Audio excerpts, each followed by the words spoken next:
मगाशी जसं आपल्याला आपल्या प्रमुख वक्त्यांनी सांगितलं की आज अशोक कुमार सिंगजींनी शेती समोरचं सगळ्यात मोठं संकट हे वातावरणातल्या बदलाचं संकट आहे। पावसाच्या दिवसांमध्ये अंतर वाढतंय, पावसाचे जे दिवस आहेत दिवस कमी होत आहेत, कमी दिवसात जास्त पाऊस पडतोय। आता हे वर्ष अल निनोचं आहे, त्यामुळे कदाचित पाऊस कमी पडेल। वेगवेगळ्या पद्धतीनं अशी परिस्थिती असते की पिकं उभी असतात आणि त्यावेळी पाऊस येतो आणि शेतकऱ्याचं नुकसान होतं। कापणी झाली असते, कापणी झाल्यानंतर शेतकऱ्याला साठवणुकीच्या आधी त्या ठिकाणी पाऊस पडतो आणि मग त्याचा शेतमाल खराब होतो। अशा अनेक गोष्टींना सामोरं जावं लागतं।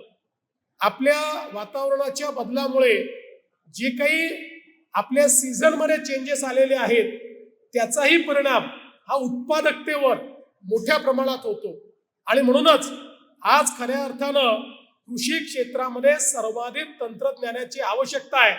आज बायोटेक्नॉलॉजीचा उपयोग करून नवीन प्रकारचे वाण जे वेगवेगळ्या प्रकारचे रेजिस्टंट आहेत, म्हणजे ज्यावेळी पावसाच्या 2 दिवसांमध्ये एक मोठा डिफरन्स पडतो आणि ज्यावेळेस पिकावर ताण पडतो त्या ताणाच्या दिवसातही पीक टिकलं पाहिजे अशा प्रकारचे वाण तयार करणं असेल, किंवा अचानक वातावरणाच्या बदलामुळे ज्यावेळेस थंडी वाढते किंवा गरमी वाढते किंवा आर्द्रता वाढते, ह्युमिडिटी वाढते, अशा वेगवेगळ्या पिकांवर त्याचा होणारा जो परिणाम आहे त्या परिणामाला रेजिस्ट करणारे, त्या परिणामाचा परिणाम न होऊ देणारे वाण आपल्याला कसे तयार करता येतील याचाही प्रयत्न करणं हे अत्यंत महत्वाचं आहे।